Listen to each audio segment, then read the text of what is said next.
दोस्तों नमस्कार। सुझाव और समाधान चैनल में आप सबका तहे दिल से स्वागत है। आप मेरे चैनल को लाइक करेंगे, सब्सक्राइब करेंगे, साथ ही हिंदू समाज के सभी जाति समाज तक पहुंचाने में सहयोग करेंगे, जिससे हिंदू समाज में सभी लड़के और लड़कियों तक, युवा लड़के और लड़कियों तक, महिलाओं तक तथा उनके परिवार तक मेरा ये सुझाव पहुंच सकें। दोस्तों, हिंदू समाज में अपने बच्चों की शादी में जल्दबाजी के कारण अपनी ही पुरानी हिंदू परंपराओं को भूलते हुए जा रहे हैं। जल्दबाजी इतनी है कि लड़की देखी और शादी कर ली।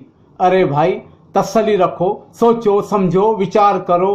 और जो शादी के टाइम पे, विवाह के टाइम पे जो रस्म अदायगी होती है, उसे हिंदू रीति रिवाज के अनुसार करते रहो।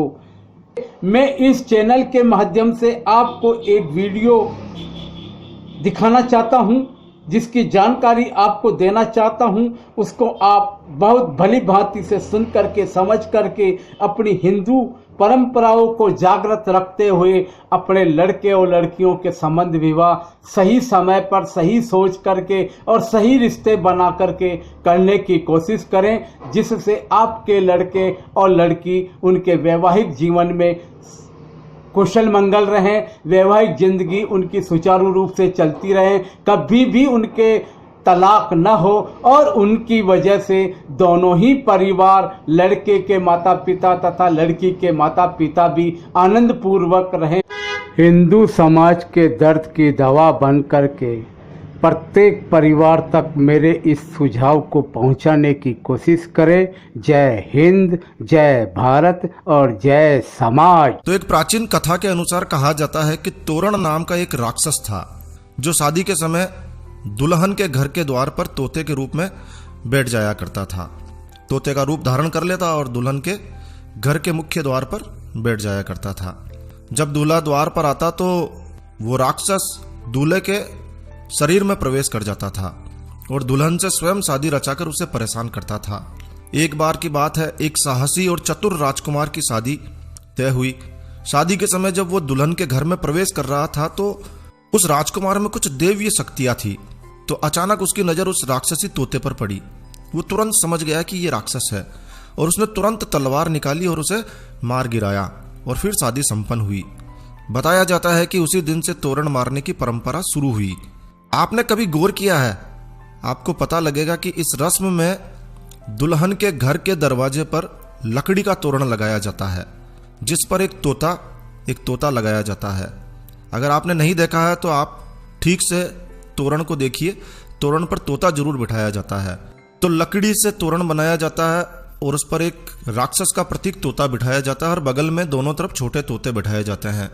दूल्हा जब शादी के समय वधू के मुख्य द्वार पर आता है तो तलवार से उस लकड़ी के बने राक्षस रूपी तोते को मारने की रस्म पूर्ण करता है। गांवों में तोरण का निर्माण खाती के द्वारा किया जाता है, लेकिन आजकल बाजार में सुंदर सुंदर तोरण मिलने लगे हैं। कुछ तोरण तो चाइनीज तोरण है, जिस पर गणेश जी और स्वास्तिक जैसे धार्मिक चिन्ह अंकित किए होते हैं। और फिर क्या होता है, दूल्हा बगैर जानकारी के उन पर तलवार से वार करता है, तोरण मारने की रस्म पूर्ण करता है, लेकिन जानकारी नहीं होती है और वो गणेश जी और स्वास्तिक जैसे पवित्र चिन्हों पर अपनी तलवार चलाता है।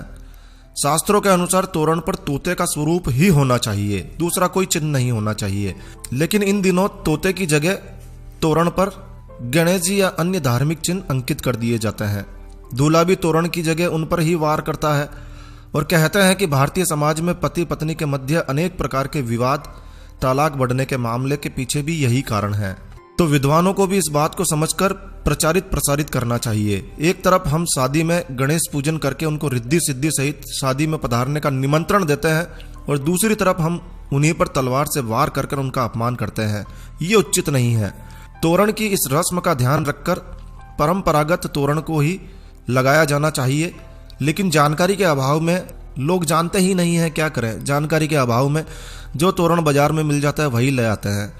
तो इस बात का विशेष रूप से ध्यान रखें कि इस बार जब भी किसी की शादी हो और यदि आपकी नज़र इस प्रकार के तोरण पर पड़े तो उसे समझाइए, और हो सके तो इस वीडियो को अधिक से अधिक शेयर कीजिए। यदि आप हिंदू हैं, हिंदू धर्म को, हिंदू परंपराओं को जिंदा रखना चाहते हैं तो इस वीडियो को जरूर से शेयर कीजिए। दोस्तों, हम इस वीडियो के माध्यम से